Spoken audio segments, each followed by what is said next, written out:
লাগানো পার্টি সেই লাগানো প্রধান তুষারকে নাকি আবার ফেরত আনা হয়েছে। না এনে কি করবে বলেন? তারা শোকজ করে প্রত্যাহার করে দেয়। তারা কাউকে দল থেকে বহিষ্কার করে আবার দলে নিয়োগ দিয়ে দেয়। দিতে হবে তো, নইলে তো এই যে হারাধনের ছেলেদের মতন এক এক এক এক করে তারা বহিষ্কার করতে করতে করতে করতে দেখছে, শোকজ করতে করতে দেখছে তাদের আশেপাশে আর কেউ নেই। হুম। তারপরে এই যে ৩০০ আসনে তারা সদস্য দেবে, কিভাবে দেবে? হ্যাঁ, তাহলে বুঝতে পারছেন যে এই রাজনৈতিক দল এনসিপির আসলে তাদের আদর্শ কি, তাদের নীতি কি? আছে কি কোনো আদর্শ, কোনো নীতি আছে?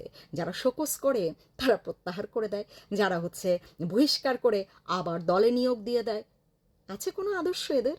হ্যাঁ, এরা তো কদিন পরে রাস্তাঘাটেও দেখবেন যে মেয়েদেরকে লাগাইতে চলে গেছে, এবং আপনারা কিছুই করতে পারবেন না।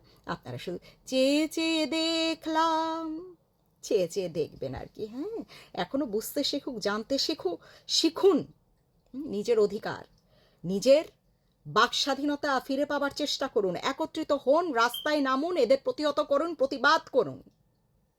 আর নইলে কিছুই বলার নেই, এদেরকে সহ্য করুন।